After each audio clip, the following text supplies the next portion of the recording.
नमस्कार, मेरा नाम ज्ञानेश्वर है और आपने देखना शुरू किया है लाइव सिटी। मेरे साथ रोज की तरह दिल्ली से जुड़ रहे हैं देश के जाने माने सीनियर जर्नलिस्ट अजीत द्विवेदी जी। अजीत जी, आज हम लोग यूजीसी से फिर बिहार की ओर चलते हैं। बिहार की राजनीति में बहुत उठापटक है, कानूनी परेशानियां भी सामने आ रही हैं और कई सियासी दांव चले जा रहे हैं, प्रशासनिक फैसले भी हो रहे हैं। तो देखिए, सबसे पहले हम लोग आज बात करेंगे तेजस्वी यादव की, जो राजद के राष्ट्रीय कार्यकारी अध्यक्ष बन गए। अभी उन्हें पार्टी को पुनर्जीवित करने के लिए अभियान की शुरुआत करनी है। कैसे करेंगे, कब करेंगे, यह भविष्य के गर्भ में है। लेकिन इसके पहले उनके पिता लालू यादव के रेल मंत्री रहते हुए रेलवे मंत्रालय में जो घोटाला हुआ, उसकी जांच सीबीआई ने की और फिर मामला कोर्ट में पहुंचा। कोर्ट ने यह फैसला किया है, संपूर्ण परिवार अभियुक्त है, क्योंकि लैंड फॉर जॉब का मामला है। कोर्ट ने फैसला किया, राउज एवेन्यू कोर्ट ने, कि 9 मार्च से हम दैनिक रोज की सुनवाई करेंगे, मतलब एक तरीके से स्पीडी ट्रायल।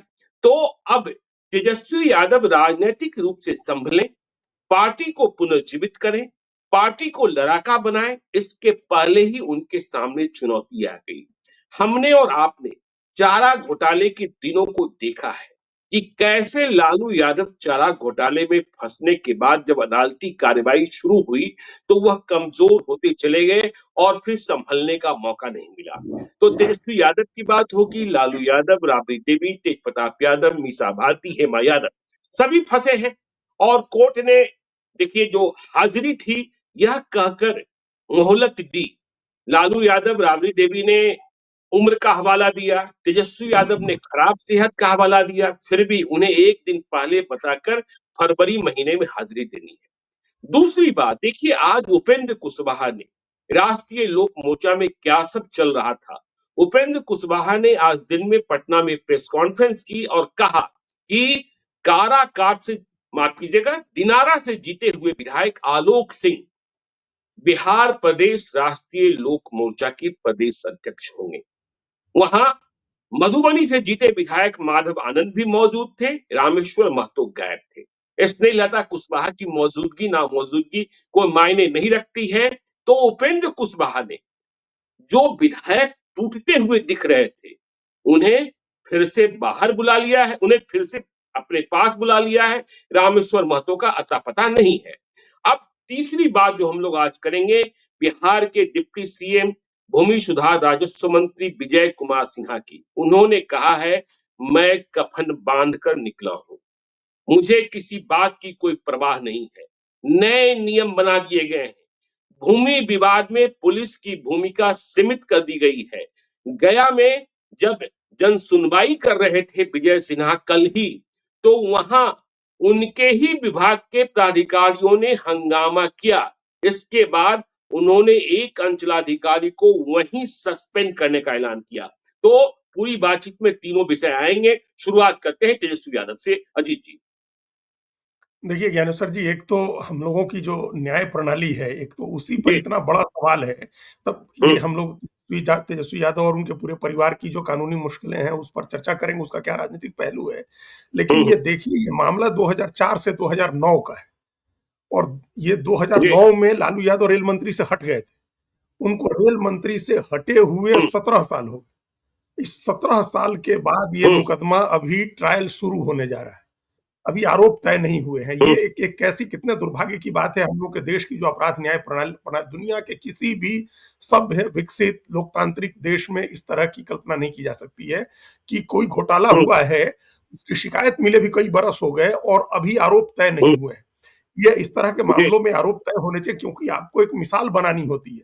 जो जनसेवक है, लोक सेवक है, जो प्रतिनिधि चेहरा है समाज का और राजनीति का, सरकार का, अगर उसके ऊपर आरोप लगते हैं तो आप कैसे मैसेज दीजिएगा दूसरे अपराध करने वाले लोगों को या दूसरे आरोपियों को, अगर ट्रायल इस तरह से पिछड़ता जाएगा और महीनों बरसों तक ट्रायल ही नहीं शुरू होगा।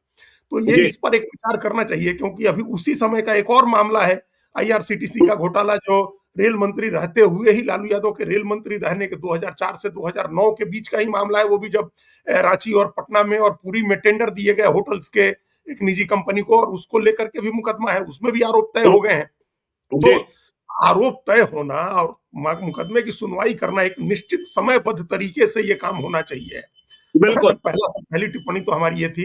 अब ये जो मामला है, इस मामले में एक चीज तय हो गई है कि भाई अभी ये लोग हाजिर नहीं हुए। ये भी एक डिलेइंग टैक्टिक्स होती है कि जी वकील आपको समझाता है कि आप किसी न किसी बहाने टाइम ले लीजिए, आरोप तय होने का टाइम चलता रहे। ये सब भी हम लोग के यहाँ बहुत होता है, एडजर्नमेंट ले लीजिए, ये सब चीजें होती हैं। तो ये डिलेइंग टैक्टिक्स थी, लेकिन अदालत ने कहा कि आप कुछ भी कर लीजिए, अब हमने तय कर दिया है कि डे टू डे सुनवाई करेंगे 9 मार्च से, और जी 1 से 25 फरवरी के बीच में किसी दिन तो आपकी सेहत ठीक होगी, कभी तो तबीयत ठीक होगी, बिल्कुल तेजस्वी यादव की भी और लालू यादव और राबड़ी देवी की भी। उस दिन आप आ जाइए, एक दिन पहले सूचना देनी है सीबीआई को और अदालत को कि आप कल हाजिर होंगे, और आपके सामने आरोप तय किया जाएगा। मीसा भारती और हेमा यादव मौजूद थे, तो उनके सामने उनके आरोप तय हो गए। उन आरोप लगे कि आपके ऊपर ये आरोप है, इन लोगों ने कहा कि हम इनकार करते हैं, हम लोग बेकसूर हैं, हमने कोई ऐसी गलती नहीं की है। तो हो गया कि अब ट्रायल होगा। जी अभियोजन बिल्कुल पक्ष कह रहा है कि आप आरोपी हैं, अब दोषी हैं, आप कह रहे हैं कि नहीं हम दोषी नहीं है, तो अब सुनवाई होगी। आरोप तय करने का यही मतलब होता है। दुनिया के दूसरे देशों में क्या होता है, आप तो अपराध न्याय प्रणाली पर काफी पढ़ते लिखते हैं, हमने देखा है कि 90-80% मामले तो अमेरिका वगैरह में मतलब वो गिल्टी प्ली कर लेते हैं लोग, और उसमें थोड़ी कम सजा करके और मामले को खत्म कर दिया जाता है। जी बिल्कुल कोई गिल्टी प्ली नहीं करता है, कोई नहीं करता है, एकदम प्रत्यक्ष, मतलब सामने से पकड़ा गया हो, क्राइम रंगे हाथों करते हुए, वो भी जाकर के कोर्ट में कहता है कि हम निर्दोष हैं, क्योंकि उसको पता है कि हम लोगों के यहाँ ये अपराध न्याय प्रणाली ऐसी है कि बरसों तक मामला चलता रहेगा, उस भी छूट जाएंगे और जैसे होगा वैसे हो जाएगा। जी हमने दूसरे देशों में, अमेरिका, यूरोप में लोग गिल्टी प्ली करते हैं और उसके पहले दोनों पक्षों के वकील बार्गेन कर लेते हैं कि भाई इसमें 3 साल की सजा का प्रावधान है, आपको 1 ही साल सजा होगी, आप गिल्टी प्ली करिए और चलिए मामला खत्म हो जाएगा। पहली तारीख में मामला खत्म हो जाता है। हम लोग यहाँ बरसों लगते हैं। तो जब जी गिल्टी प्ली करने की, कल गिल्टी की बात आई, तो मीसा भारती, हेमा यादव ने कहा कि नहीं हम गिल्टी नहीं है, नॉट गिल्टी। तो अब चलेगा, मामला सुनवाई होगी। यही कहने के लिए लालू यादव, राबड़ी देवी, तेजस्वी यादव, तेज प्रताप यादव को भी 1 से 15 फरवरी के बीच में जाना होगा, जाकर के ये कहना होगा कि नॉट गिल्टी, बिल्कुल हम दोषी नहीं है। उधर से अभियोजन पक्ष कहेगा कि आप दोषी हैं, आप ये लोग चारों लोग कहेंगे कि नॉट गिल्टी, और उसके बाद आरोप तय हो जाएगा और आपका 9 मार्च से सुनवाई शुरू हो जाएगी। तो इस प्रोसेस को डिले करने की कितनी कोशिश हुई है ज्ञानेश्वर जी, ये समझिए कि इसी मामले में भी राबड़ी देवी ने कहा था कि डे टू डे सुनवाई मत करिए। बिल्कुल डे टू डे सुनवाई नहीं करने के लिए भी कोर्ट में गए थे लोग, और सेशन जी जज ने खारिज कर दिया इस बात को। सेशन जज ने डे टू डे के मामले को भी खारिज कर दिया, और जज बदलने के मामले को भी खारिज कर दिया कि न जज बदला जाएगा और न डे टू डे की सुनवाई का जो फैसला हुआ है वो भी नहीं बदला जाएगा। तो अब वही जज सुनवाई करेंगे और डे टू डे सुनवाई होगी 9 मार्च की। और एक तो जज ये की क्या टिप्पणी रही है यह भी सबको पता है कि आपराधिक उद्यम यह सब का ये इस्तेमाल किया गया था। यही पिछले ही सुनवाई पर ये इस जी जज ने कहा था कि ये आपने रेलवे को निजी जागीर समझ के रखा हुआ था, जी और ये आपका एकदम क्रिमिनल इंटरप्राइज है, आपका आप जो इंटरप्रेन्योरशिप है, जैसे जैसे वो लोग बिजनेस शुरू करते हैं, आपने उस तरह से इसको उद्यम बना दिया था इस अपराध को, और आपने इतना सिस्टमेटिक ढंग से इस बात को किया जैसे ही आपका ये राजपाट हो आपका इसमें। तो ये आपकी जागीर होनी चाहिए। ये कोर्ट की पिछली सुनवाई में टिप्पणी थी।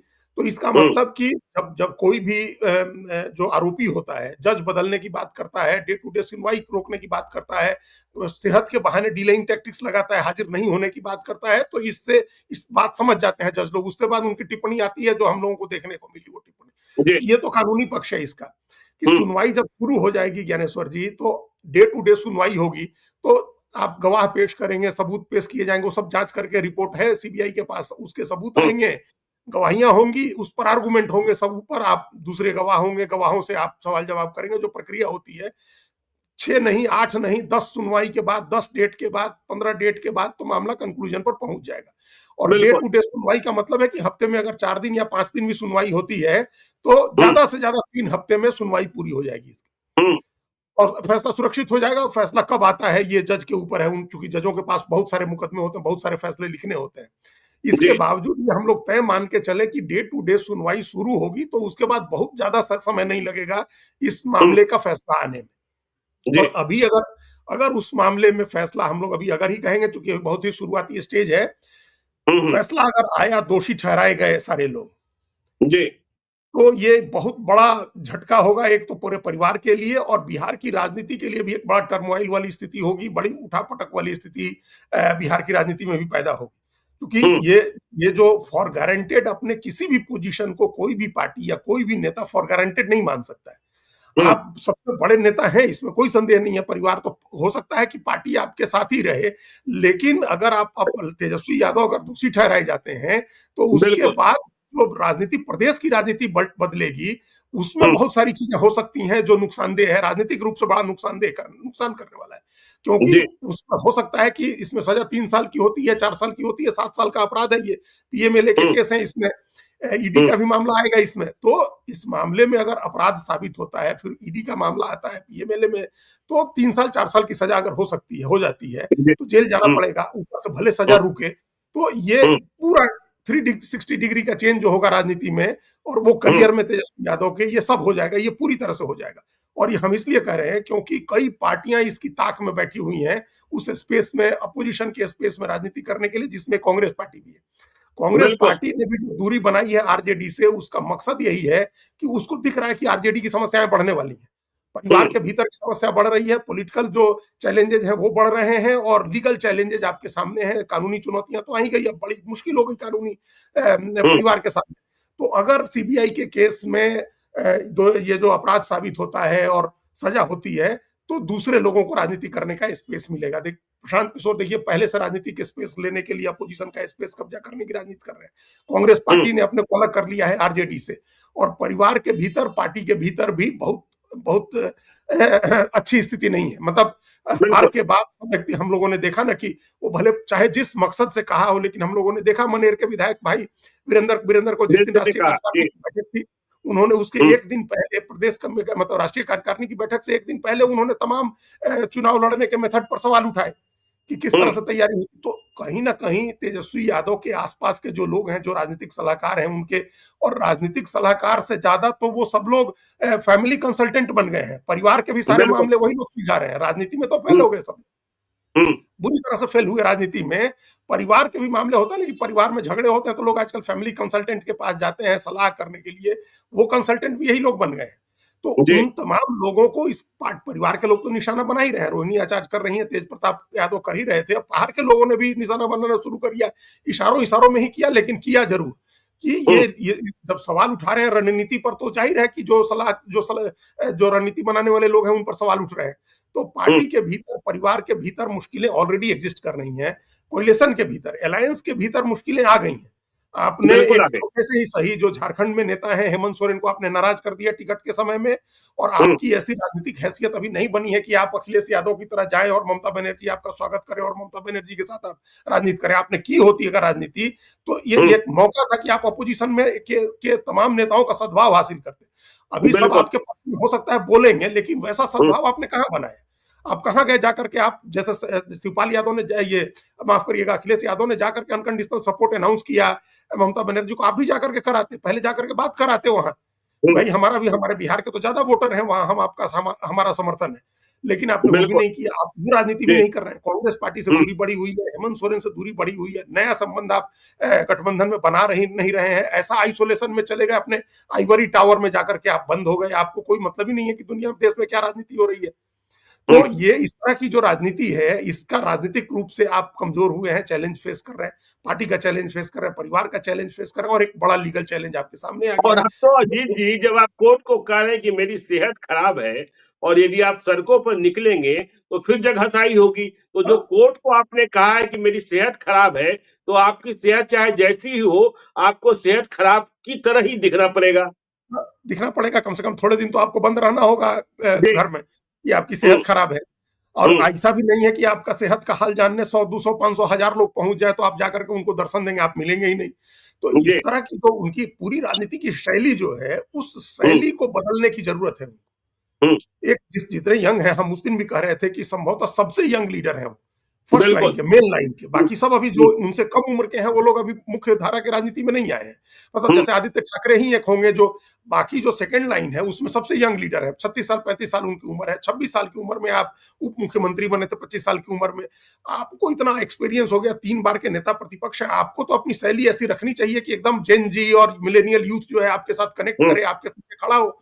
तो आप वो भी राजनीति नहीं कर रहे हैं। राजनीतिक चैलेंजेस को भी आप फेस नहीं कर रहे हैं, जो पॉलिटिकल चैलेंजेस है, फैमिली के चैलेंजेस को भी आप फेस नहीं कर रहे हैं, निपटारा नहीं कर रहे हैं उनका, और लीगल चैलेंज फेस करने से भी भाग रहे हैं कि हमारी तबीयत खराब है। आप आते हैं जिस तरह से दूसरे लोग, जिस दूसरे बड़े नेता जो है इशू बनाते थे अपने अपने मुकदमों का, तो आप वो भी नहीं बना सकते हैं। क्या नहीं, आप कैसे बना सकते हैं? क्योंकि उन्हें पता है ना कि अपराध तो तेजस्वी यादव ने किया नहीं है। जब अपराध हुआ है, तेजस्वी यादव की उम्र नहीं थी। अपराध यदि हुआ है, हम कह रहे हैं यदि हुआ है, कोर्ट को प्रमाणित करना है, कोर्ट में प्रमाणित होना है, सीबीआई ने तो कह दिया।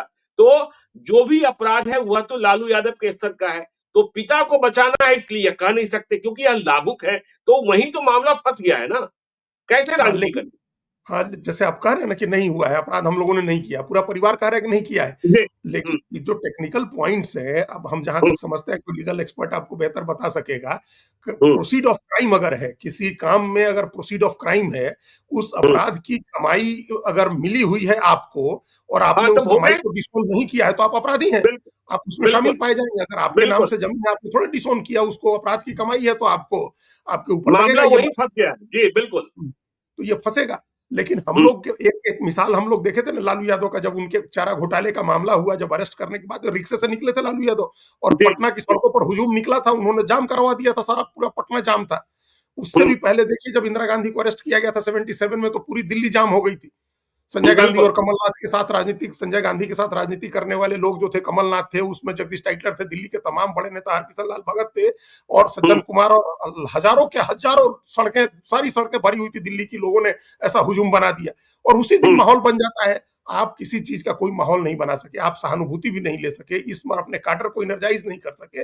अब कहीं जी, ना कहीं लोगों के मन में यह धारणा बैठती जाएगी कि क्या सचमुच अपराध हुआ है, सचमुच जमीनें ली बिल्कुल। गई हैं, आपने लिया हुँ, है अपने ही लोगों से नौकरी देने के लिए, और वो भी नौकरी डी कैटेगरी की, डी ग्रेड की नौकरी है, हुँ, चपरासी की नौकरी देने के लिए अगर आपने जमीनें ली हैं, तो फिर आप क्या भला करेंगे अगर ये मैसेज बनता है तो।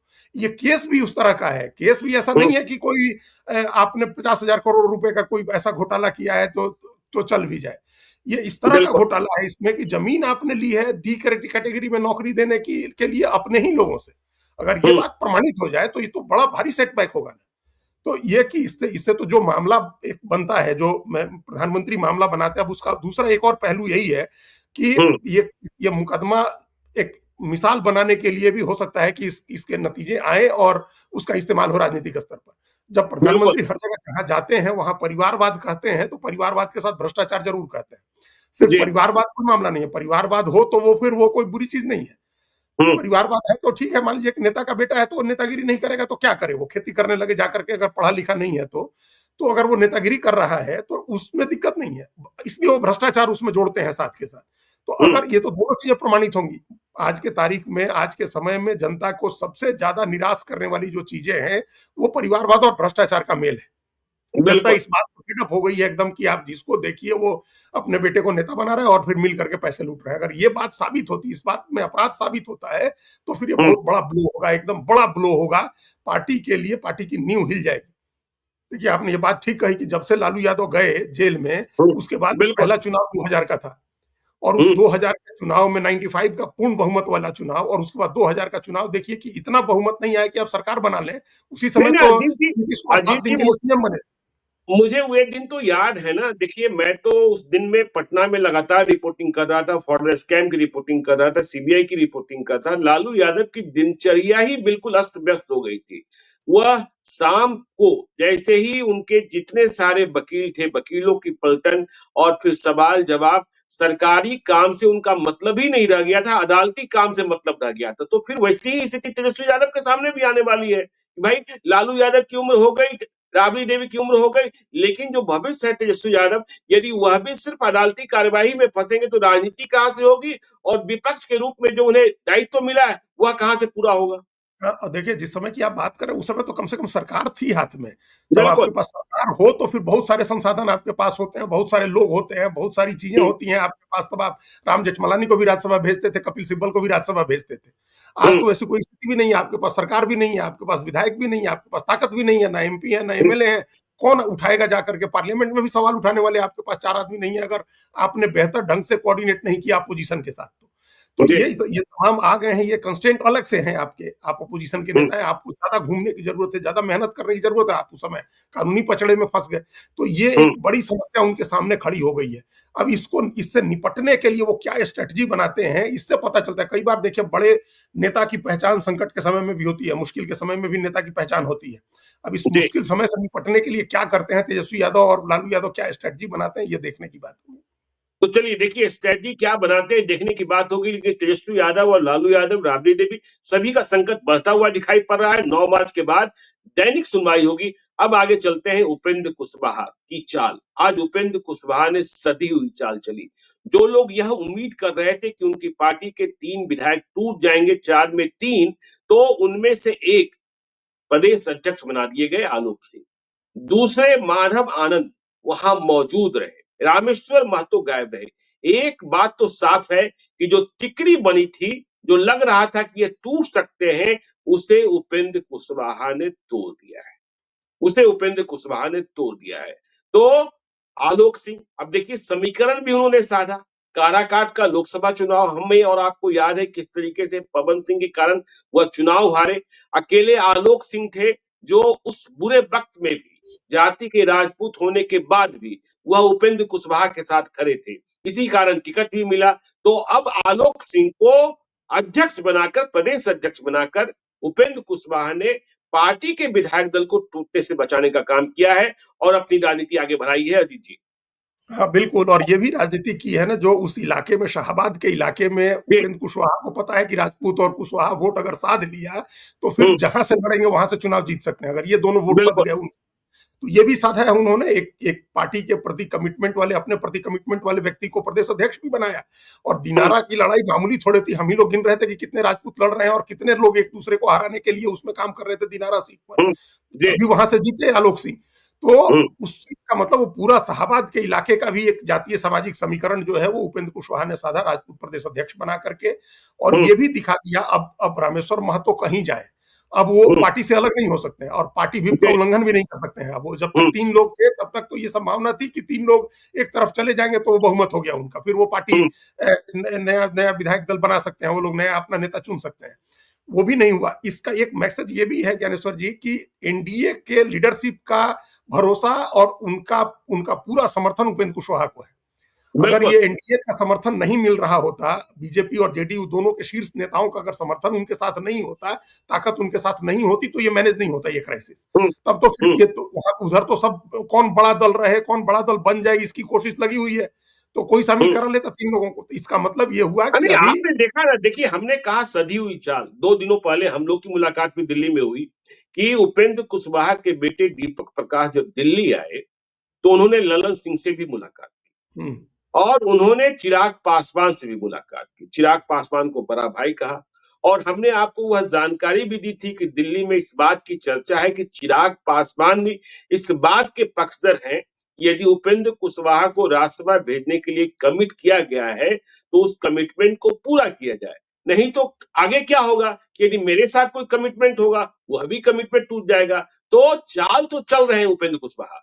हाँ, और उसकी उनकी चाल सारी इस पर भी डिपेंड है ना कि अब उनको समर्थन है अलायंस पार्टनर्स का। क्यों अलायंस पार्टनर जैसे ये चल रहा था, आमतौर पर ऐसा होता है कि 2 बड़ी पार्टियों को इतना इतना बड़ा मैसिव मैंडेट आ गया कि उस समय छोटी पार्टी को कोई पूछता नहीं है, या उनको इग्नोर कर दिया जाता है, या उनका महत्व कम हो जाता है, या उसको हड़प जाने खा जाने की बातें होती है कि उसकी पार्टी खत्म हो जाए। वो अभी नहीं हो रहा है, वो नहीं किया जा रहा है। और ये इनकी अपनी गुडविल है उपेंद्र कुशवाहा की, जो हम लोग पहले दिन से देख रहे हैं कि लोकसभा चुनाव हारने के तुरंत बाद उनको राज्यसभा भेजा गया। तो वो जो गुडविल है प्रधानमंत्री नरेंद्र मोदी से लेकर के नीतीश कुमार तक का, वो संभवतः बना हुआ है अभी। इसीलिए वो इस संकट को भी निपटाने में कामयाब रहे। अपने उस एक विधायक को जो जिनके साथ संबंध हमको लगता है कि टिकट देने के बाद से उसी समय से बिगड़े हुए थे, उसी समय से चीजें ठीक नहीं थी, प्रचार के समय से रामेश्वर महतो के साथ, बिल्कुल रामेश्वर महतो के साथ, तो उनको आइसोलेट कर दिया। अब 4 में से 1 विधायक कोई फैसला नहीं कर सकता है। आपको पार्टी में मतलब आपको निश्चित रूप से पार्टी के व्हिप से, पार्टी के अनुशासन से बंधा रहना है। तो आप रामेश्वर महतो कुछ नहीं कर सकते हैं।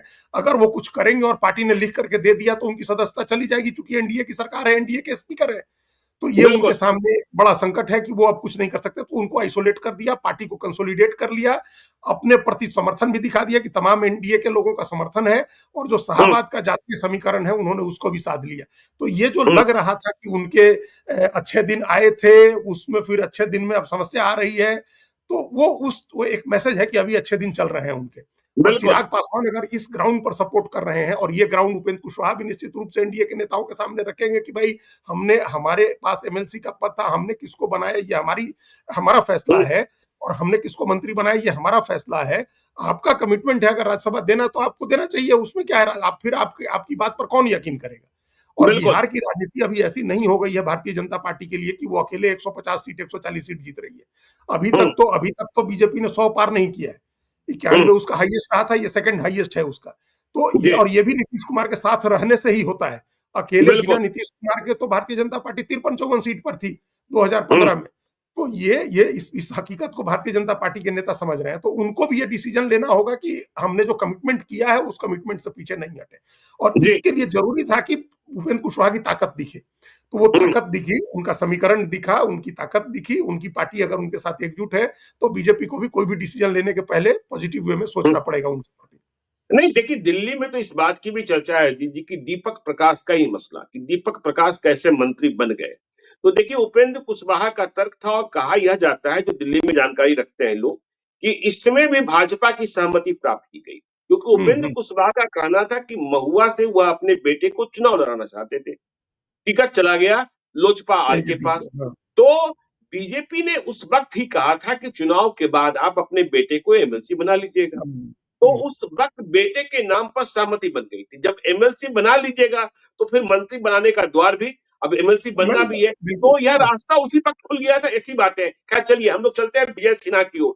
विजय सिन्हा ने आज कहा है पटना में कि हम कफन बांध कर निकले हैं, मुझे किसी बात की फिक्र नहीं है, विभाग को दुरुस्त कर देंगे, और जो प्राधिकारी गड़बड़ कर रहे हैं, जनता उनके काम से खुश है, जो वह जन सुनवाई कर रहे हैं और बिल्कुल स्पॉट पर फैसले ले रहे हैं। तो अब उन्होंने पुलिस, देखिए किस तरीके से पुलिस भी इस नेक्सस में शामिल हो जाती थी। बिहार में नया कानून बना कि जमीन के मसलों में जब तक विधि संधारण की समस्या न पैदा हो जाए, पुलिस दखल नहीं देगी। नहीं तो पुलिस वाले ही पहुंचकर मामले को और बिगाड़ते थे।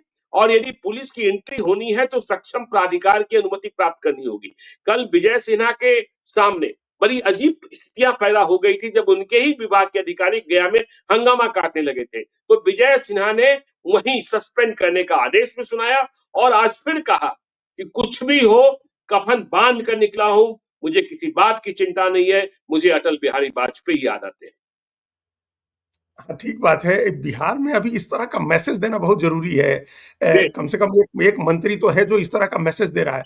नहीं तो जी जिस तरह का दबाव उनके ऊपर हुआ, अंदर हम्म, की बात हम नहीं कर रहे, अंदर से क्या दबाव होगा या नहीं होगा वो अलग बात है। हम्म, लेकिन बाहर से जिस तरह के दबाव बनाने की कोशिश की गई, अधिकारी एकजुट हो रहे हैं, हड़ताल की धमकी दे रहे हैं, चिट्ठियाँ लिख रहे हैं, तो हम्म, आमतौर पर इस दबाव में लोग बो डाउन हो जाते हैं, झुक जाते हैं, पीछे हट जाते हैं, या सोचने लगते हम्म, हैं कि चलो मिला-जुला करके चलते हैं।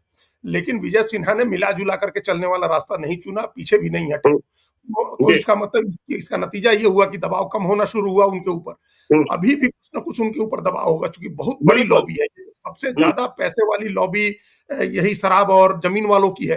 तो ज़मीन हम्म, के धंधे में ही सब बड़े-बड़े शार्क हैं, लैंड शार्क हैं, माफिया हैं, जिनका इंटरेस्ट हैम्पर हो रहा है, जिनके इंटरेस्ट पर चोट कर रहे हैं विजय विजय सिन्हा। तो वो हम्म, तमाम लोग लगे होंगे कि किसी तरह से इनको काबू किया जाए। हर तरह के लालच भी दिए गए होंगे, डराया-धमकाया भी गया होगा, ऊपर जाकर के बात की गई होगी, मीडिया से लेकर के और सब मैनेज करने की बात हुई होगी, लेकिन वो नहीं झुके हैं। तो नहीं झुके हैं, ये मैसेज इन्हीं शब्दों में देना चाहिए था। हालाँकि ये बिल्कुल थोड़ी नाटकीय बात है कि हम्म, मंत्री गए अपने विभाग का काम करने के लिए।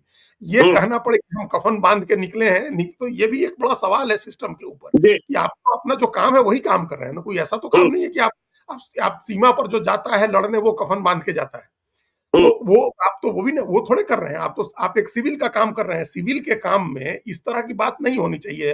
ये नाटकीय बात है, लेकिन और 20 स्थितियाँ वर्षों से ऐसी बन सरकार जाती आपकी है, 20 वर्षों आप से ही की सरकार सरकार आपकी ही है। है, 20 जी वर्षों से आप ही की सरकार है, आप ही का हम्म, प्रशासन है, सारे अधिकारी आप ही के हैं। जिस विभाग की बात है, उस विभाग में भी जितने लोगों को नियुक्त किया है, आप ही की सरकार ने किया है। तो बिल्कुल इसके बावजूद ये कहना पड़े तो ये अपने आप में एक सिस्टम पर बड़ा सवाल है, लेकिन हमको लग रहा है कि ऐसा कहने की जरूरत इसलिए हुई होगी क्योंकि लोगों को भी एक मैसेज देना है, अधिकारियों को भी एक मैसेज देना है कि भाई अब मंत्री डर नहीं रहा है, आपने जो उपाय करने थे आप कर लिए। अब तो 3 महीने हो गए, मतलब हाँ 3 महीने हो ही जाएंगे, अब 2 महीने तो हो गए हैं, तो तीसरा महीना चल रहा है। तो आप अगर आपने उपाय कर लिए और मंत्री नहीं पीछे हट रहा है, तो ये उनको भी हतोत्साहित करेगा, जो लोग इस धंधे में लगे हुए हैं उनको भी हतोत्साहित करेगा, और जो ईमानदार लोग हैं उनको एक प्रोत्साहन मिलेगा। आम आदमी को भी एक प्रोत्साहन मिलेगा कि वो इस तरह की चीजों को एक्सपोज करे, विभाग की गड़बड़ियां खत्म कराए। और विजय सिन्हा के साथ एक एडवांटेज ये भी है कि हमने सुना था कि सुधाकर सिंह आरजेडी के एमपी हैं और उन्होंने कहा कि हम समर्थन कर रहे हैं, विजय सिन्हा जो कर रहे हैं हम उसके साथ हैं। तो आपको अपोजिशन का भी साथ मिला हुआ है, सरकार में भी कही दिया है।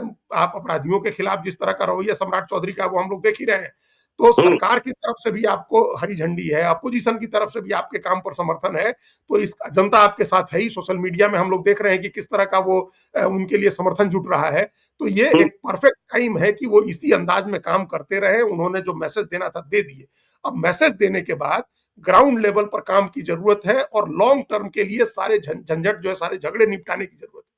कि आप जमीन के मामलों की जो पैमाइश होनी थी, उनकी जो नापी होनी है वो नाप करवाइए, उनके नक्शे बने और नक्शे बनाइए, जो म्यूटेशन के रास्ते में जो दिक्कतें हैं उसको दूर करिए, जो सर्वे का काम रुका हुआ आप सर्वे का काम पूरा कराइए। ये तमाम काम कराते हुए जमीन के जो झगड़े हैं वो अगर खत्म हो जाए तो अपराध की तो आधी समस्या तो अपराध की वहीं खत्म हो जाएगा, जमीन के सारे मामले खत्म हो।